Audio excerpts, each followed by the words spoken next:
Something was wrong before I could name it. The air in my apartment felt too still, like the building was holding its breath for bad news. I'd just rinsed varnish off my hands, the same way I did every night, and Mia's shoes weren't by the door where she always kicked them. I told myself she was in the bedroom, humming, drawing, safe. Then my phone stayed silent when it should have buzzed with her bedtime timer, and shame hit first. I'd looked away. I kept hearing the warehouse door from my memory, even though I hadn't learned word yet. I'm telling you the beginning because the ending tried to swallow me. Later, after police reports that said nothing, after a neighbor's pitying eyes, I pieced together what happened the same way I restore cracked maple. Patiently, from fragments. It starts at Reverie Steakhouse in Chicago's Gold Coast, a place where menus feel like contracts and the lighting forgives nothing. Dominic Vance sat in the corner that belonged to him, not by reservation but by gravity. Crystal glasses chimed softly. Men in tailored suits leaned close, speaking low like prayer. Even the waiters moved as if they'd trained to vanish. I'd never met him then, only heard the name and warnings traded over coffee and rent money. But that night, everyone in the room behaved like his mood decided the weather. He didn't need to raise his voice. He barely needed to move. His hand rested near a glass of wine, the color of bruised cherries, and his eyes stayed calm, calculating, as if he was solving a problem only he could see. Around him, his people held themselves like statues pretending to breathe. Their jackets sat wrong on their shoulders, hiding weight that wasn't fabric. I still feel it. Then the front door opened, and Winter walked in first, a sharp draft sliding across linen and perfume.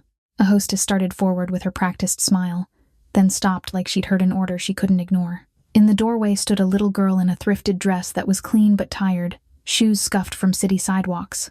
Mia. My Mia. She looked smaller than the brass handle, yet she carried herself with a stillness that made grown adults turn their heads. People don't let children cross that room alone, but nobody reached for her. She moved as if string pulled. I learned later she had waited outside for 3 nights, counting black cars, studying faces like homework. In my mind, I replay her path between tables, chairs untouched, conversations snapping mid-sentence, forks paused halfway to mouths. Dominic's men shifted, hands drifting toward places that weren't pockets. The whole room tightened around her like a fist. Dominic watched her approach without surprise, as if he'd expected the universe to challenge him. When one bodyguard leaned forward, Dominic lifted a finger, tiny as a cuff adjustment. The movement froze everyone. Silence spread fast, merciless. I can't explain why, but my heart knew. She stopped at his table and didn't ask permission. Her small hand reached out and grabbed the front of his shirt, right over where his heartbeat would be. Italian fabric wrinkled under child fingers, and the sight made strangers flinch like they'd been slapped. Mia tilted her face up, and what she carried in her eyes wasn't panic.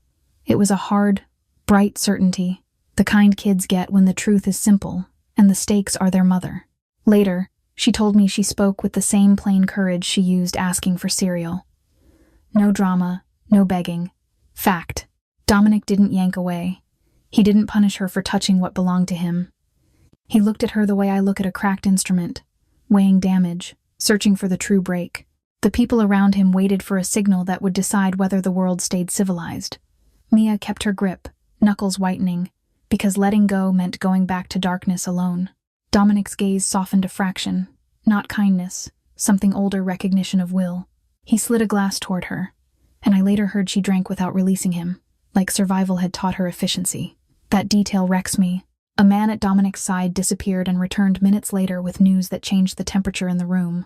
I didn't hear the words, but I felt their shape in the stories afterward.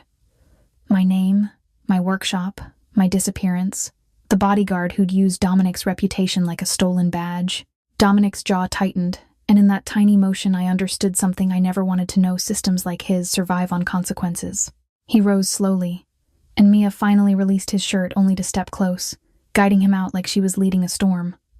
People watched, fascinated, because a child redirected power. That was the moment the city began to retell our lives, turning my daughter into a rumor and Dominic into a question.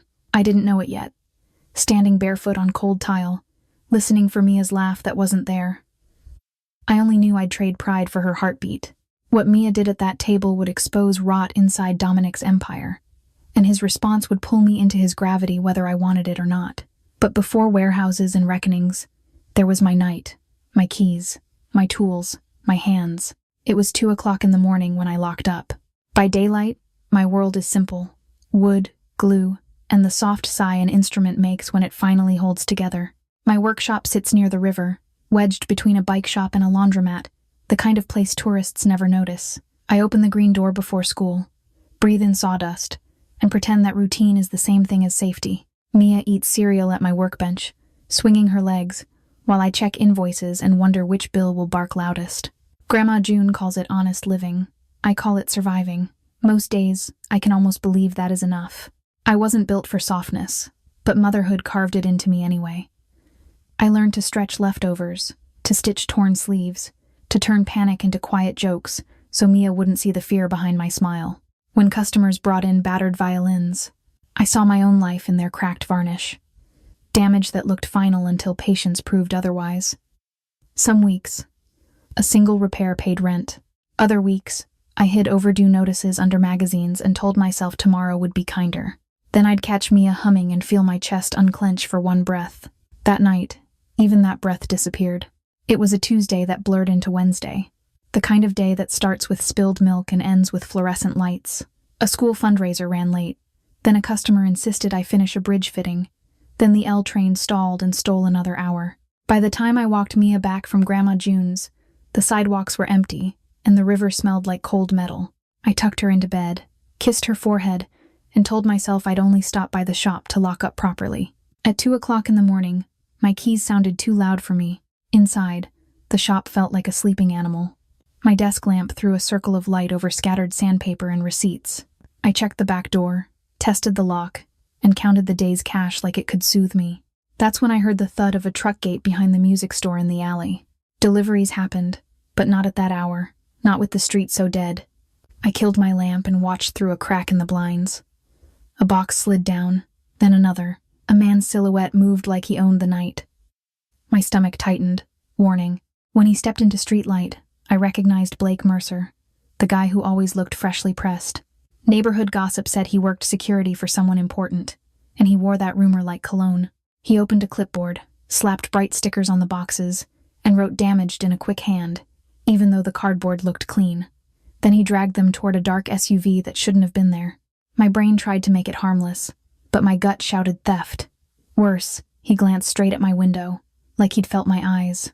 I froze, praying he'd look away and leave. I should have stayed inside and called for help, but pride and panic make terrible partners. I told myself I could snap a photo and be done. I slipped out the back door into the alley, breath steaming. Boxes were stacked near the truck like silent teeth. I raised my phone, hands shaking, and the screen flared too bright. Blake's head turned. He didn't run. He smiled, slow and sure, like he'd been waiting for me. Footsteps closed in behind me before I could move. A gloved hand covered my mouth, and the world tilted. Rubber and fear filled my mouth. Cold air slapped my face when they shoved me into a vehicle. The door slammed, sealing me into gasoline and cheap mint. I fought, but my wrists were pinned hard enough to sting, and my elbow hit metal. I tried to call for Mia, but the hand stayed firm until my throat gave up. Somewhere, an engine revved. The city moved outside, unseen, while my mind repeated one thought like a prayer: Mia is alone. I measured time by turns and potholes, trying to guess where we were going, but fear made every street feel the same. I trembled silently. They dragged me through a doorway that smelled of oil and old rain. A bulb swung overhead, throwing light like a metronome. My wrists burned where tape rubbed skin raw, and my knees hit concrete when they shoved me down. Nobody needed to speak. The threat lived in the quiet. I listened for footsteps, for keys, for anything that sounded like a mistake. I focused on details the way I do with repairs. Locate cracks, find weak points, stay calm. I counted breaths in tens and pictured Mia's hair after a bath, soft against my cheek, so I wouldn't break. Hours smeared together. Sometimes someone came to check the ropes, sometimes to drop a bottle of water, never to explain. The worst part was the not knowing. The way my imagination painted Mia wandering hallways calling for me. I forced my thoughts into steps. Survive the next minute, then the next. In between, I clung to what I learned later. Mia didn't cry long. She asked Grandma June one question, then started collecting answers from strangers like coins. She learned which restaurant the powerful man visited. She waited outside, counting nights, memorizing cars, building courage the way kids build sandcastles. On the second day, I heard Dominic's name spoken outside the door, tossed around like a key. My stomach knotted, because names like that are supposed to stay in rumors, not in the same air as my lungs. Blake Mercer was mentioned too, with the kind of respect people fake when they're scared of someone's uniform. That's when my anger sharpened into something clean. He wasn't just stealing boxes, he was stealing authority. He was using Dominic Vance as a shield and a knife. I swore, silently, that if I got out, I'd teach Mia better, about fear and courage. The third night, while I sat in darkness and tried not to unravel, Mia waited outside Reverie Steakhouse, hands buried in her pockets. I know because Grandma June told me how she watched from across the street like a tiny detective. She didn't have a plan beyond finding the man in charge and refusing to leave without me. When she finally walked in, she carried everything a child can carry: love, desperation, stubborn hope. And Dominic Vance, the man everyone feared, treated her truth as urgent. He moved at once. That decision was the first crack in his empire's rot. I didn't see him move. I only felt consequences in the warehouse, in the way the men outside my door grew nervous, checking phones, shifting weight. The bulb overhead swung wider, as if the building noticed. Beyond the wall, engines approached, low and controlled, not like a siren but like a convoy that owned the road. My captors stopped talking. One of them cursed under his breath. I pressed my ear to metal and listened, ribs vibrating with each breath. Was I too late? Or was Mia's bravery about to become my lifeline? I held that question like a rope. Later I learned Mia rode in a car beside Dominic, sitting rigid with fear she refused to show. She kept her hands folded and watched the city slide into darker blocks, guiding them with an address she'd memorized. Dominic's men moved around her like a shield, and he watched her like he was measuring the cost of his name. In the warehouse, I knew none of that. I only heard the rolling door begin to lift, its grind echoing through concrete. Light leaked under the frame in a thin line. My stomach clenched, ready for anything. My hands shook hard. I forced myself to breathe quietly. If they heard panic, they'd feed on it. The light from outside widened, and cold air poured in, carrying the smell of snow and exhaust. I heard shoes on concrete, measured steps, more than one pair. The men who'd taken me backed away from the corner, suddenly respectful of whoever was entering. The bulb swung, casting shadows that stretched and snapped like broken strings. I tightened my jaw and lifted my chin, even while my wrists throbbed. Whoever walked through that door would decide whether I went home, or disappeared into someone else's silence. The rolling door screamed as it climbed, and a blade of white light cut across the concrete toward my feet. Cold air rushed in, so sharp it tasted like pennies, and the bulb above me swung wider like it was afraid. I pressed my shoulders to the wall, wrists burning, and tried to make my breathing smaller than the shadows. Men moved in the doorway, silhouettes first, then shapes, then faces, washed pale by headlights. For 1 sick second I thought it was another crew, another mistake, another night that would erase me. Then Mia's small voice became a sound I could feel in my ribs, and she was running. Her sneakers slapped concrete, fast and uneven, and her whole body launched into mine like she'd been holding her breath for days. I wrapped my arms around her without thinking. Even though tape still bit my skin, even though my hands were numb, she shook against me, and I knew the shaking wasn't only fear, it was fury too. A child-sized rage that someone had taken her mom. I kissed the top of her head and tasted dust in her hair. Behind her, the men who'd watched me like an object stepped back, suddenly polite, suddenly careful. That was when I saw him. Dominic Vance entered as if the building had been built for his shoulders. No rush, no shouting, just a quiet certainty that made every other body in the warehouse rearrange itself around him. He wore a dark coat, expensive but plain, and his eyes scanned the space the way I scan a violin for cracks, quick, precise, unforgiving. His men fanned out behind him, boots quiet, hands low, faces blank. None of them looked at Mia for long, like they were afraid of what her innocence might do to their discipline. Mia clung to my jacket, but she kept her chin up, as if she refused to let this place teach her to shrink. My first instinct was to beg, to promise anything, to trade pride for safety, but I swallowed it. If I cried now, these men would remember me that way forever. So I stood, slow and stiff, letting the rope burn that had already marked me, and I pulled Mia behind my hip. I made myself a wall, even though I felt like paper. Dominic's gaze flicked to my wrists, then to the cut tape on the floor, then to the two men nearest me. He didn't ask what happened. He looked like he already knew and was deciding what it cost.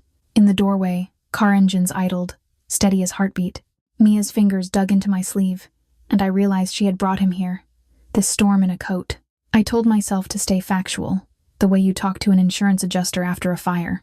I explained what I'd seen behind the music store. Blake Mercer moving boxes from a delivery truck, labeling them damaged, sliding them into his own SUV. I admitted I stepped outside because I thought a photo might protect me. I confessed that the moment he noticed me, the alley stopped being public and became his. I could feel Dominic's attention settle, heavy and cold, on the name. Even without words, his men reacted, tiny shifts, like a machine changing gears. I pushed the truth further, because it was the only weapon I had. Blake said he worked for Dominic, and he used that claim to scare me into silence. He didn't need to show paperwork. The reputation did the job. At that moment, I understood the twist that makes a story uglier. I wasn't kidnapped because I'd stumbled onto a secret empire plan. I was kidnapped because one man wanted to steal and needed a big name to hide behind. That realization should have comforted me, but it didn't, because it meant Dominic's name could be borrowed like a crowbar. Dominic took one step closer, and the warehouse felt smaller. He looked at the men who'd held me, and I watched their confidence drain, not from fear of the law, but fear of disappointing him. I hated that reaction, hated how power worked, but I couldn't deny the relief it brought. Dominic's face stayed calm, yet something in his eyes sharpened, like the edge of a blade you only notice when it's too close. He didn't shout orders. He made a small motion with his hand, and one of his men moved to cut the remaining restraints and check my wrists. The gentleness of the action in a place like that made my throat sting. Mia watched every movement, eyes wide, learning the rules of violence without anyone teaching her. I pulled her closer and forced myself to breathe slow so she would copy me. Dominic's attention returned to me, and I felt a question in it. Did I understand what line had been crossed? I did. It wasn't just theft, or kidnapping, or bruised wrists. It was counterfeit authority, a bodyguard playing king in someone else's crown. Dominic crouched slightly, not to comfort me, but to bring his focus level with Mia's, and I felt my muscles tense. He didn't touch her. He just looked, and Mia held his gaze with that same stubborn courage I'd seen in toddler tantrums and first-grade protests. Later she told Grandma June that he felt like a storm that chose to stand still. Dominic rose again, and with that small shift, everyone waited. His men guided the two captors away from me, not roughly, just decisively, as if their bodies were already paperwork. I didn't ask what would happen to them, because I didn't want Mia to hear the answer in my voice. Dominic's coat came off with a practiced motion, and he held it out toward us. It wasn't romance, it was math.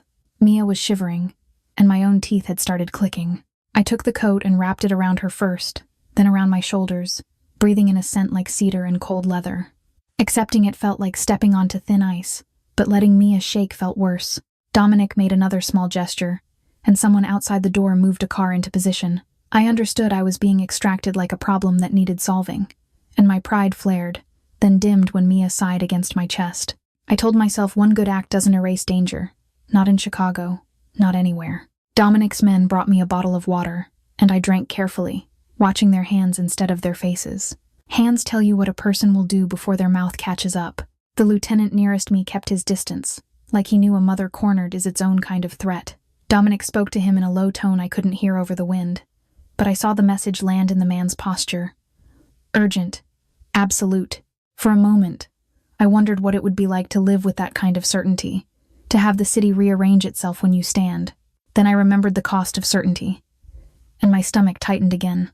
Mia finally loosened her grip on my shirt long enough to wipe her nose on my sleeve, and the normalness of it almost broke me. I kept my voice inside my head, repeating the same promise. I would get her home. I would keep her childhood intact, even if mine was gone. Dominic's gaze returned to the warehouse corner where the rope marks on the wall showed exactly what kind of mistake his name had enabled. I expected denial, excuses, anything to protect his image, but he didn't bother. The stillness in him turned colder, and I realized he wasn't thinking about me as a liability. He was thinking about Blake Mercer as a stain. Outside, tires crunched over gravel, and a door slammed with the kind of finality that made everyone in the warehouse inhale. 2 men dragged someone through the light spill, and even from where I stood I recognized the expensive haircut and the swagger that was now broken into frantic pieces. Blake's face was swollen, not from a beating I saw, but from consequences that had already started without needing an audience. He tried to look at Dominic, tried to find the old shield of borrowed authority, but Dominic gave him nothing to hold. My heart did something ugly and honest. It lifted, just a little, at the sight of the liar losing his costume. Then dread followed, because I knew men like Blake didn't fall alone. If he had been bold enough to steal under Dominic's name, he'd been bold enough to have friends, helpers, people who nodded and took a cut. Dominic turned slightly, and one of his men guided me and Mia toward the door. Headlights painted our shadows long on the ground, and the night air hit my lungs like a reset. Behind us, the warehouse swallowed sound, and Chicago began to whisper again. The car ride away from that warehouse felt like leaving my own body behind. Mia curled against my side, half asleep, her breath warm through Dominic's coat. Streetlights slid across the windows in pale stripes, and every time we passed under one, my wrists throbbed as if the light could see the marks. The driver did not speak. The silence was deliberate, like a lid pressed down on boiling water. I watched the mirror anyway, not the one in front, the one in my mind that kept showing me that swinging bulb. Outside, Chicago glittered, and I felt unreal inside. 2 black cars stayed behind us, not close enough to scream threat, but close enough to promise consequences. At first I thought it was paranoia, but their spacing never changed, even when traffic opened. My anger rose because I could not tell if they were guarding me or tracking me. I hated that I noticed the patterns, that part of me respected the professionalism. When we turned onto Grandma June's block, one car rolled past, slow, then parked where it could see the front steps without being obvious. Safety can look like surveillance. And I did not consent to it. Grandma June opened her door before I knocked, robe tied tight, eyes scanning the street the way mine had learned to. She pulled Mia in first, then me, and the apartment smelled of chamomile and laundry soap, the scent of a life that believed in tomorrow. I tried to say I was fine, but my voice came out thin. My legs shook when I took off my shoes.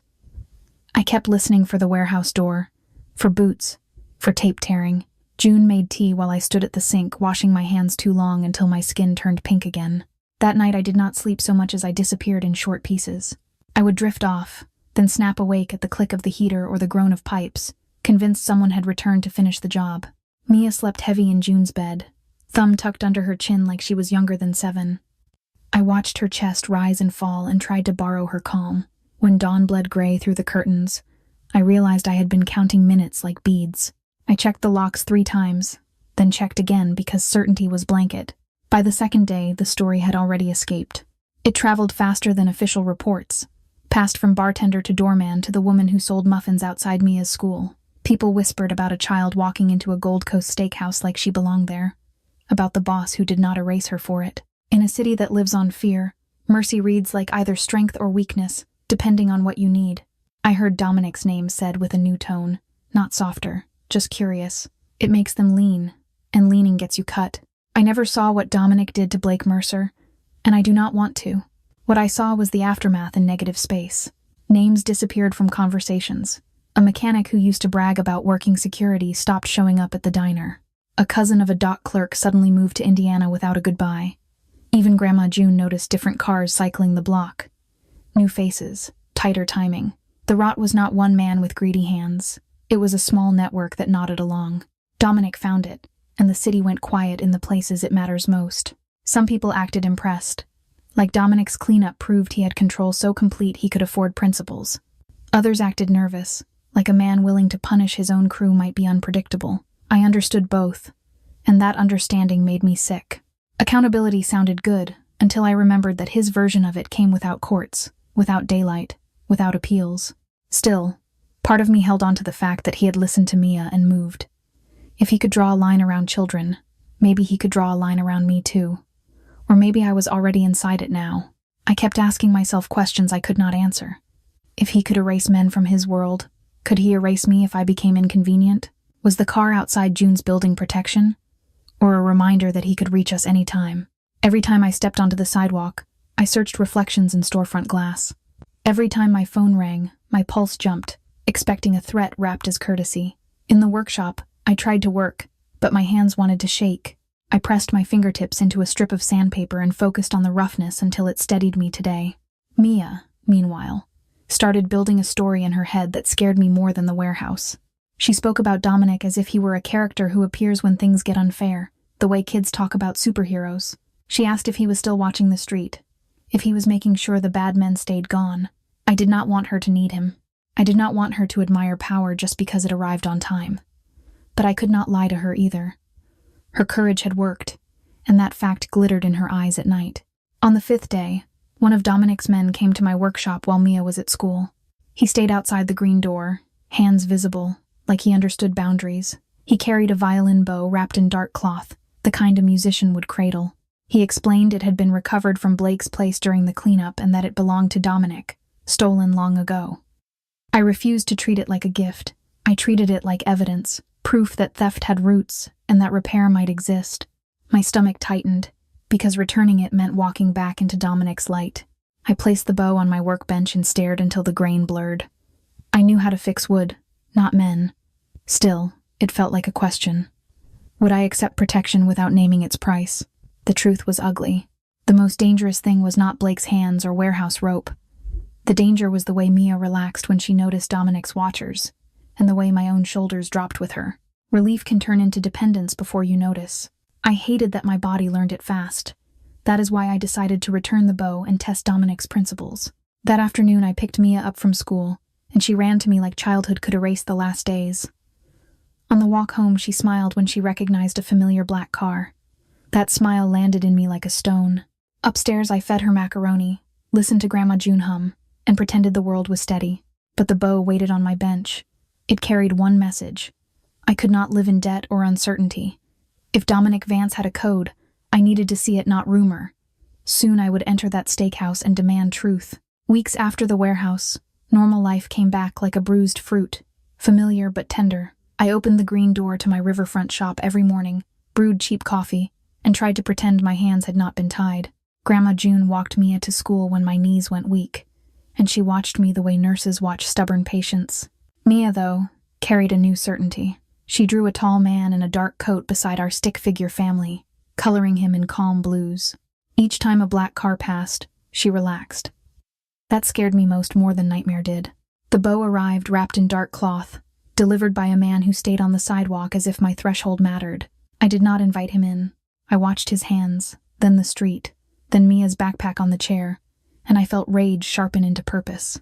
The bow was fine wood, old enough to have history, its tip chipped and its hair slack from neglect. Dominic's people said it had been taken during Blake's theft spree. I heard the message under the politeness. Return it, and you return to us. I set it on bench and chose my response. Restoring a bow is not magic. It is patience made visible. I loosened the frog, cleaned old rosin with alcohol that stung my scraped wrists, and ran my thumb along the stick to find hidden warps. The wood grain caught light like quiet water. I sanded the chipped tip until it felt smooth, then sealed it with varnish so thin it looked like breath. Rehairing took hours. Measured tension, even spacing. No shortcuts. Each careful step told my nervous system the same thing. I was in control again today. If Dominic thought he owned our story, this was my rebuttal today. Mia watched from the doorway after school, chewing a pencil, asking in her quiet way whether the bow was for the man who helped. I told her it was for closing a loop, not opening one. Grandma June didn't argue, but she set a hand on my shoulder, heavy with worry. That night I laid out jeans without holes and a plain black sweater, clothes that said I belonged to myself. I rehearsed boundaries while brushing my hair. No thanks, no favors, no tears. Just truth, delivered steady. On train north, I asked if I was walking into a trap. Reverie Steakhouse glowed like it was lit from inside money. The hostess recognized me, not by name, but by the kind of trouble that sticks to a face. She hesitated, then led me past white tablecloths and crystal, past couples pretending not to watch. Conversation thinned as I walked. My boots sounded wrong on the polished floor. Dominic's corner table sat like a throne without the costume, guarded by men who scanned me as if measuring distance to harm. I kept my shoulders square and my hands visible. I could feel every eye asking why a mom dared step here. Dominic sat exactly where the rumors placed him, calm as ice in a glass. His suit fit like intention. When he looked up, the room seemed to lower its volume, as if sound needed permission. I stopped at a distance that felt respectful but not submissive. His men didn't move, yet I sensed their readiness in the angle of their shoulders. Dominic's gaze held on mine long enough to feel like a decision, then flicked to the cloth bundle under my arm. He waited, still, letting me speak first. I reminded he had power, but I had my child always. I unwrapped the bow on the tablecloth the way you unwrap something fragile at a funeral. The wood shone again, straight and clean, hair tight and even. I placed it between us, not like an offering but like a mirror. My fingers lingered a second, feeling the smoothness I'd earned with hours of work. Around us, forks paused. I felt the same frozen room pressure Mia described, the instant when people realize a line has been crossed. I let the message sit there. Broken things can be restored, if someone chooses. Dominic looked down, and for once he seemed to me. In that quiet, I confessed why I came back. I wasn't here for payment, and I wasn't here to praise him for doing what should have been automatic. I came to find out whether his rescue was a fluke or a rule. I told him my daughter now carried his name in her head like a shield, and that made me furious. The question pressed behind my teeth. Was he only the man who ordered my release? Or also the architect of the world that allowed my capture? I kept my face steady while my stomach turned, refused to blink. Dominic didn't pretend innocence. He acknowledged, with a kind of blunt honesty that felt rarer than kindness, that both things could be true at once. He built the system, and he also chose to correct it when it broke in his name. No apology performance, no promises dipped in sugar, just a statement of responsibility and control. His eyes held mine, steady, making it clear he did not fear my judgment, yet he respected that I had one. The magnetism of that restraint unsettled me, because it was the exact opposite of Blake's swagger. Control was quieter and more dangerous. I saw the way Dominic's men held the room, stopping strangers from drifting too near, never touching me yet shaping space around me. Protection, yes, but also a reminder that power owns air. I admitted I'd noticed a car outside Grandma June's building and that I hated how much relief it brought. Dominic did not deny it.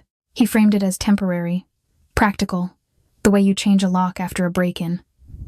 That steadiness soothed me and insulted me at once. My life was not a door. Still, Mia had finally slept. I hated I needed his shadow to breathe. The bow lay between us, and I watched Dominic's fingers hover over it, careful, like he understood it was more than property. I explained what restoring it meant. Not gratitude, not payment, but proof that repair takes time. His choices created damage, and damage did not vanish because he punished the thief. His eyes narrowed, not in anger, in thought.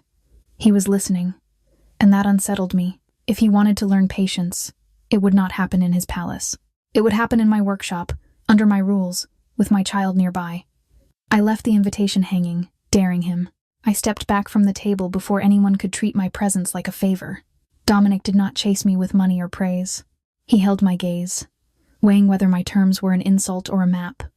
I walked out through light and voices, feeling every stare slide off my back. Outside, the wind slapped my cheeks awake. My phone buzzed with Grandma June's note that Mia was safe and asleep. Relief hit, then fear returned. If Dominic showed up at my workshop, he accepted repair. If he didn't, I would know my daughter's hero was only a story. Back at June's apartment, I listened to ordinary sounds. The fridge humming, a neighbor's TV laughter, Mia's soft snore. June watched me remove my shoes like she expected me to fall apart. I didn't. I washed my hands once, then forced myself to stop, because I refused to let fear become religion. In bed, I replayed Dominic's face when the bow touched linen. Not gratitude, not anger, more like calculation with a bruise under it. Was my workshop a test or a threat? Did he understand I was protecting Mia from him too? I slept waiting for his next move.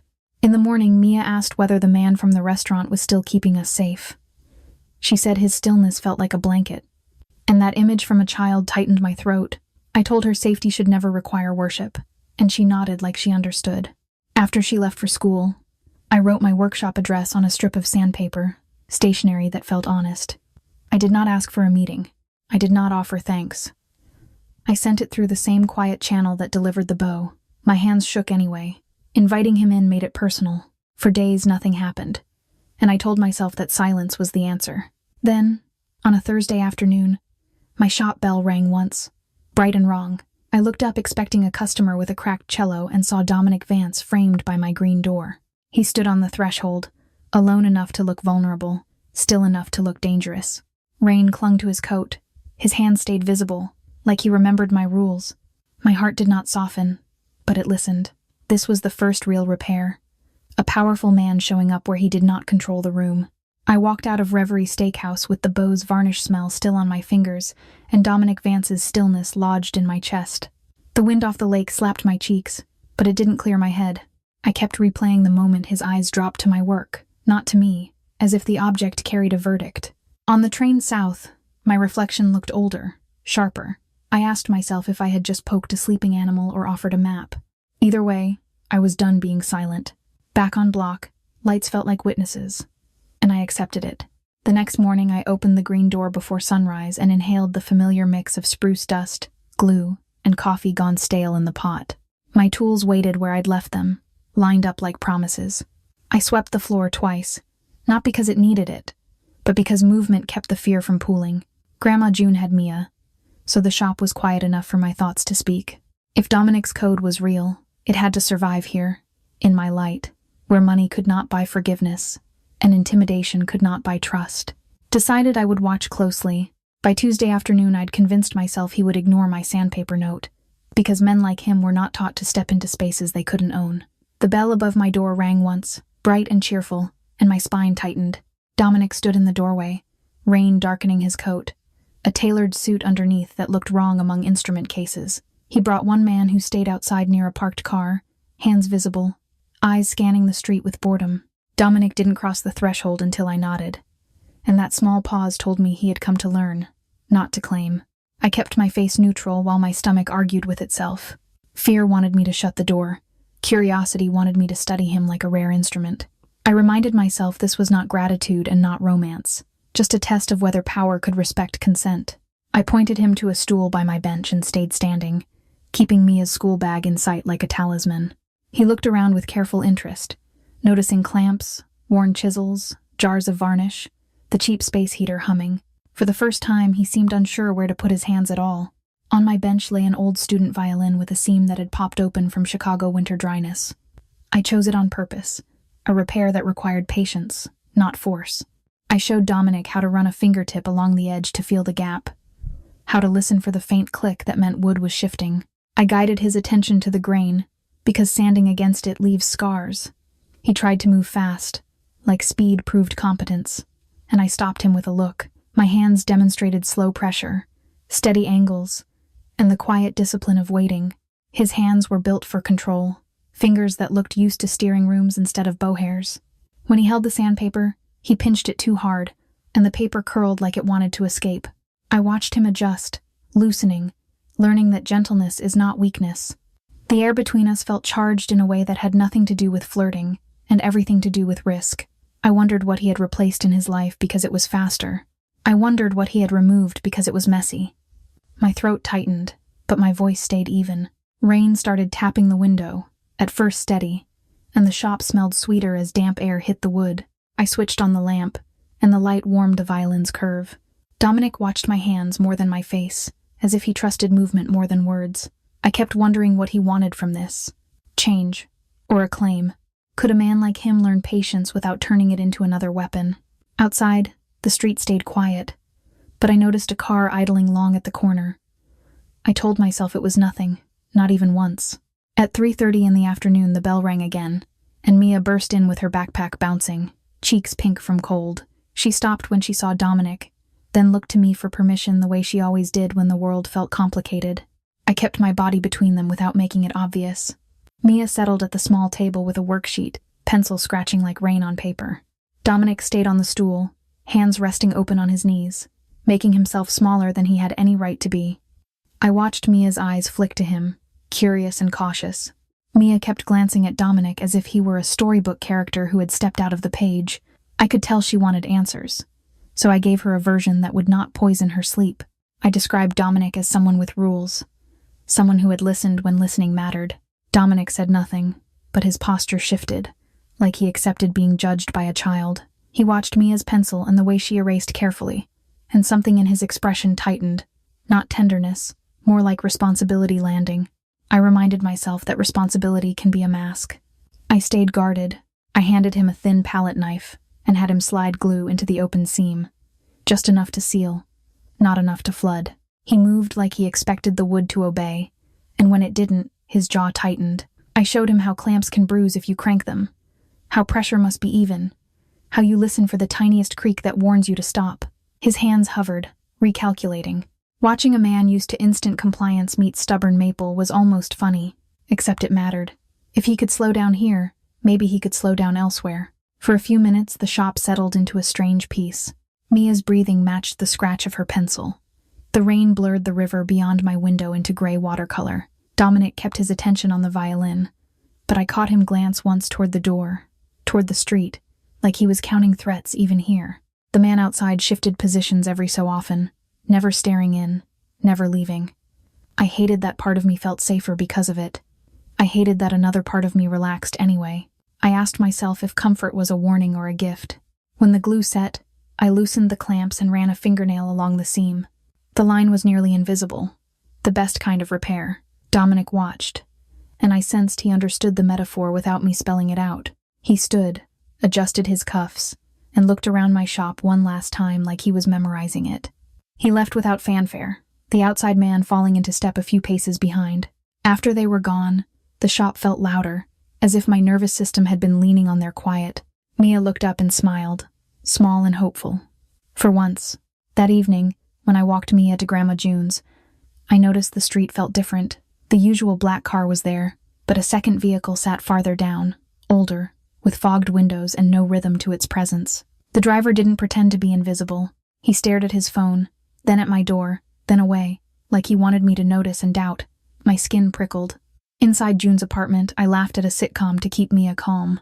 Later, alone in my shop, I held the bow and listened to silence. It no longer felt empty. It felt watched. I cleaned up after closing and replayed the afternoon like a repair sequence. Dominic on the stool, shoulders too broad for my little shop, eyes fixed on a seam as if it held a secret. The rain on the window, Mia's pencil scratching, the quiet moment when my breath eased for the first time since 2 o'clock in the morning.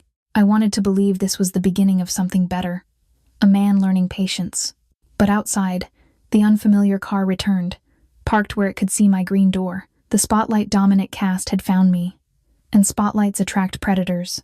By the next week, my block felt like it had a new heartbeat, one I hadn't agreed to. The usual black car that blended into traffic was still there, but now another vehicle appeared at odd hours, older, fogged windows, idling too long at the corner like it wanted to be seen. When I swept the shop floor, I could feel eyes through the glass. When I carried Mia's lunchbox upstairs, my shoulders stayed high, braced for the sound of running feet.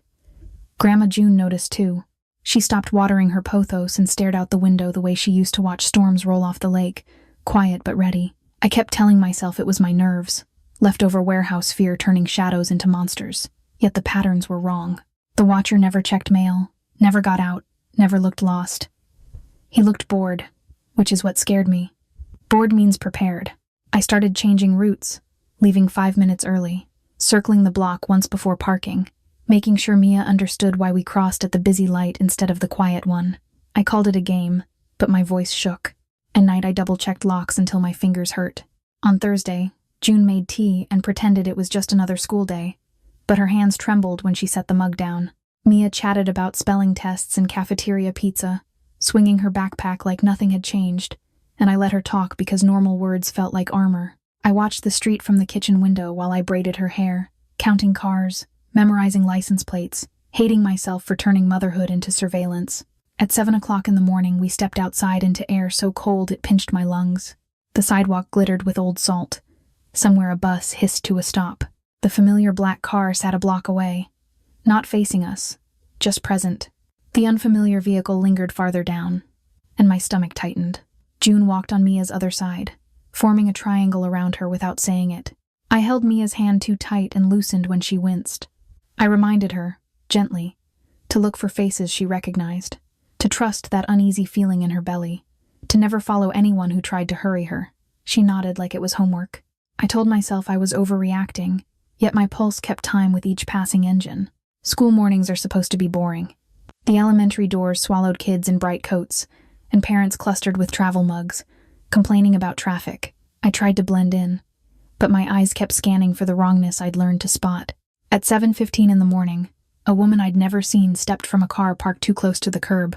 She wore a district-looking lanyard and carried a clipboard, the exact costume that makes people relax. She looked at Mia's name tag, then motioned with a practiced smile and an urgent little wave that said, Schedule change. Come quickly. My heart dropped so hard it felt like falling through ice. Mia froze, pencil case clutched to her chest, and I saw the moment my lessons reached her. She didn't move toward the woman. She looked for June's face, then mine, then the familiar crossing guard. She asked a question with her eyes, and when the woman tried to step closer, Mia angled her body back toward me, buying seconds without making a scene. Seconds are everything when adults are hunting. I reached for her shoulder, smiling like a regular mom, while my other hand fumbled for my phone. Before I could dial anything, two men who looked like ordinary dads shifted positions, subtle as chess pieces.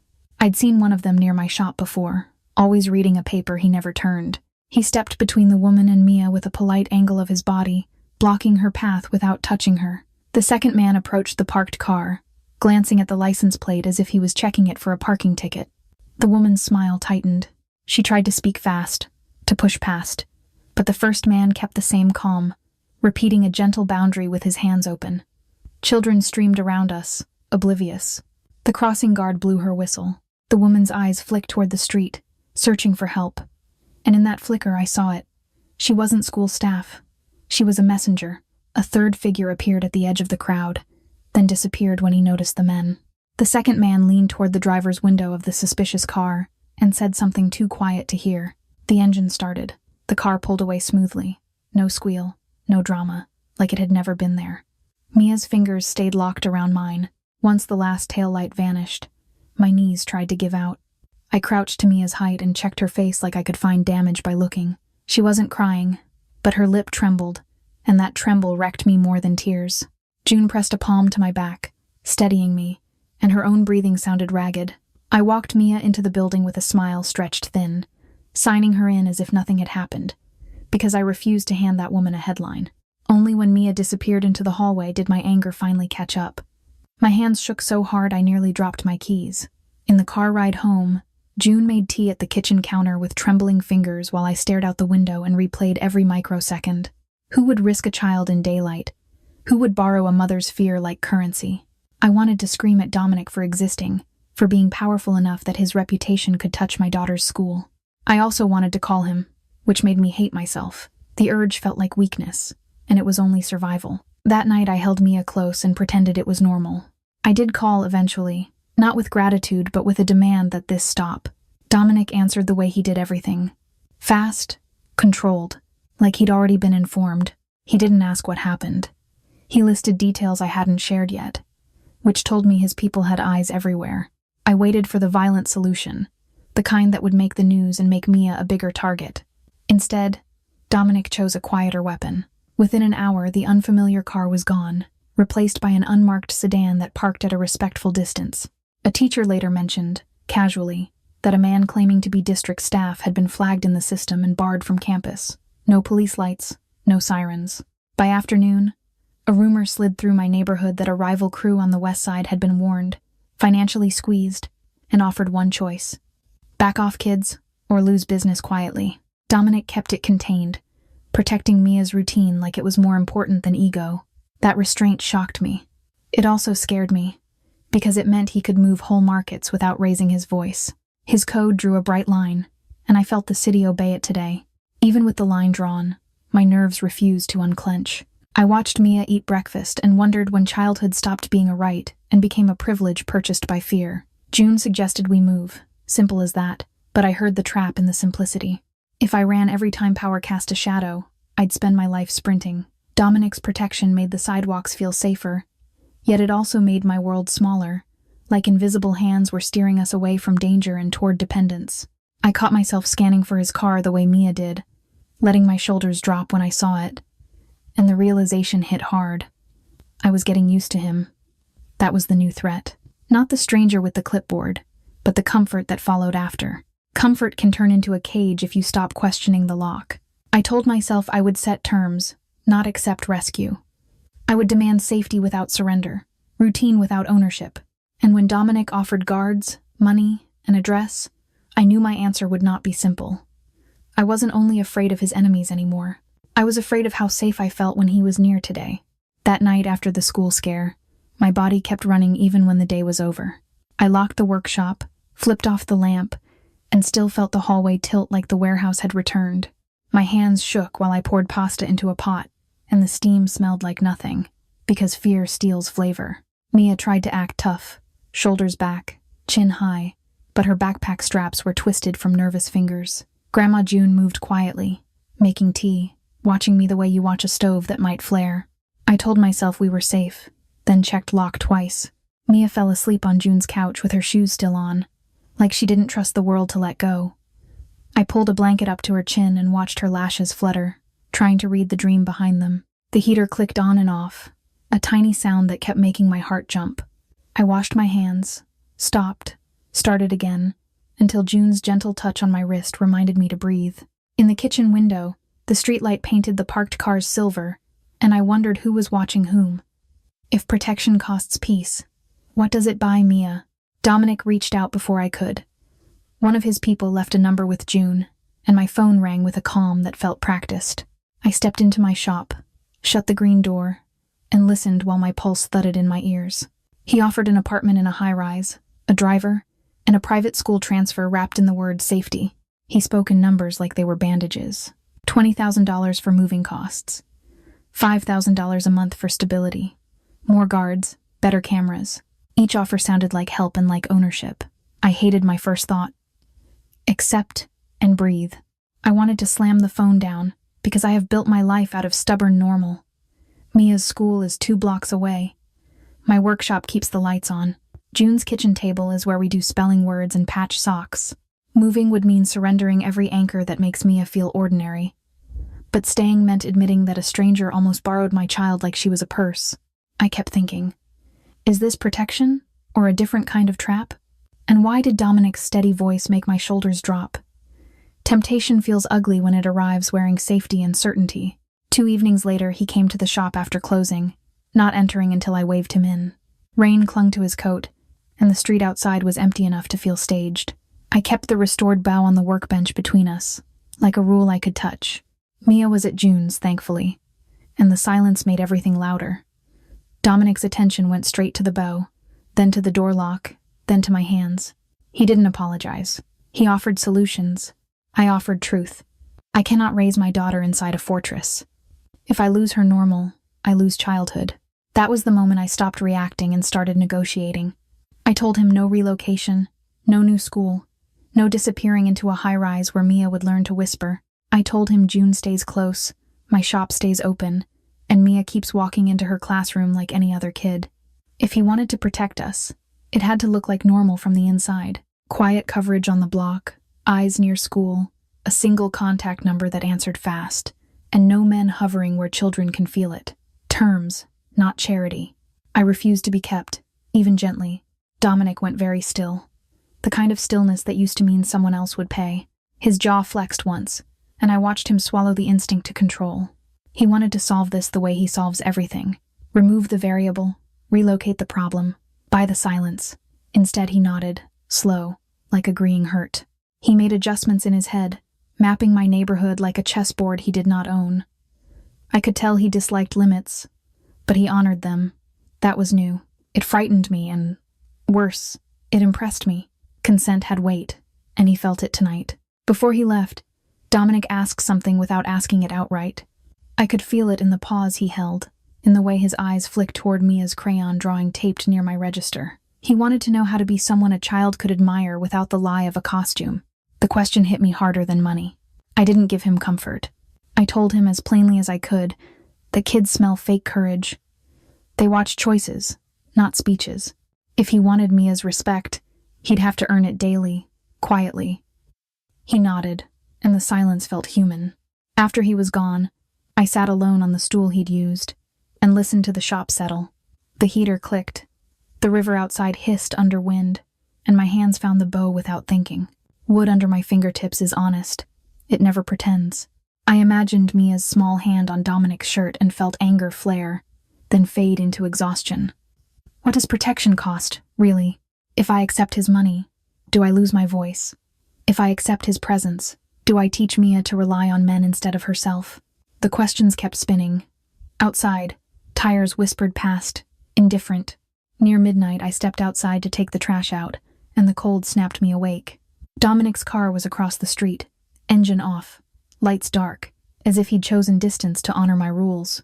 The bow now hung from his rearview mirror on a simple loop, swaying with the slightest breeze, catching streetlight like a tiny signal. He stood beside the car, hands in his pockets, not approaching. I realized he was waiting for permission again. That should have soothed me. Instead, it made my throat tighten, because permission creates a bond. Bonds create leverage. I hated this feeling. I walked back inside and checked on Mia, her face peaceful, thumb tucked under her chin. The sight made my anger soften into something tender and terrifying. Dominic could keep her safe, but his shadow could also follow her forever. The bow's shine had become a mirror, reflecting what I wanted and what I feared. Repair, not replacement, and the slow daily choice to change. I knew the next decision would define our lives more than any threat. I could accept a cage, or I could demand safety on my terms and risk everything. In the quiet, I chose terms. Chicago winter makes even the river sound tired. The water moves under a skin of wind, and the street outside my workshop goes quiet in the way it does after midnight, when the city stops pretending it is endless. I locked the green door, clicked off the sign, and stepped out into the cold. My breath came out in small clouds. Streetlight turned them silver for a second, then they vanished. Dominic's car waited across the curb, engine off, like a parked thought. The bow hung from his rearview mirror on a plain loop, swaying just enough to catch the light. It looked alive there, a tiny pendulum keeping time with choices. Dominic stood beside the driver's door, hands in his pockets, shoulders squared against the cold. He didn't move toward me. He stayed where I could decide the distance, and that restraint still surprised me. Behind my shop window, I could see the faint glow from the back room. Mia was at Grandma June's tonight, safe on a couch under a crocheted blanket, but my mind kept placing her everywhere, like a mother's radar cannot power down. I pictured her sleeping face and felt my chest soften, then tighten again. Safety had become a math problem. I solved hourly, and Dominic was a variable I never asked for. I walked to the curb and stopped at the edge of his headlight's reach. The bow swung once more, tapping gently against the mirror frame, and the sound was so small it almost made me laugh. All this fear, all this power, and the loudest thing in the moment was a piece of wood asking not to be forgotten.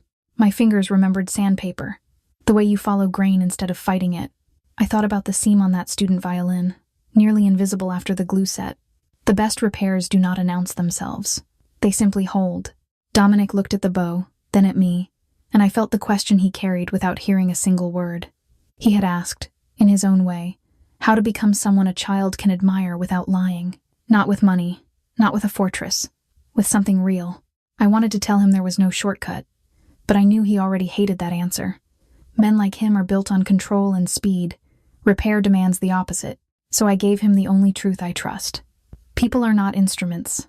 You cannot sand down a lifetime and call it change. You cannot replace one mistake with a gift and pretend the damage is gone. What you can do is wake up tomorrow and choose again, and then do it the day after that. You can hold a boundary even when it costs you pride. You can treat kids like they are off limits, not as a rule for good press, but as a line your soul refuses to cross. His face stayed calm, but something in his posture shifted, like he heard the weight behind the simplicity. I could tell it cost him to stand in the cold and accept my terms. It cost him to let my street be my street. That cost mattered more than any check. It meant he was learning that consent is not a weakness to exploit, but a limit that makes a person human. And then the twist hit me, so clear it made my throat burn. The restoration did not begin with Dominic rescuing me at that warehouse. It did not begin with a purge, or a bow returned, or a man trying to learn patience on my stool. It began with a 7-year-old deciding she had the right to demand justice. Mia walked into power and refused to shrink. She treated Dominic like a person who could be held accountable, not a monster to fear or a hero to worship. She was the first repair. Dominic followed her courage, not the other way around. That thought changed how I held everything. It put the spotlight back where it belonged, on my daughter's stubborn heart, on Grandma June's steady hands, on my own choice to return to that steakhouse and refuse debt. Dominic's world still brought danger to my doorstep. The rival proved that. The cars proved that. The city's whispers proved that. But choice existed inside the danger, and that was new. Accountability could exist without a public war. Protection could exist without a cage. Not guaranteed, not forever, but possible. The bow kept swaying in the mirror, catching streetlight like a small truth that would not stop moving. I watched it and understood what it was really saying. Repair is slow. Repair is daily. Repair is staying when running would be easier, and changing when staying the same would be safer. Tomorrow, the city would wake up and test us again. Dominic would face temptation to control. I would face temptation to lean on him too much. Mia would face a world that notices brave kids. We would have to choose. Again. If you made it to the end of my story, I want to know where you are listening from tonight. Drop it in the comments and tell me what repair means in your life. And if this hit you in the chest the way it hit me, like, share, and subscribe, because it helps stories like this find the people who need them.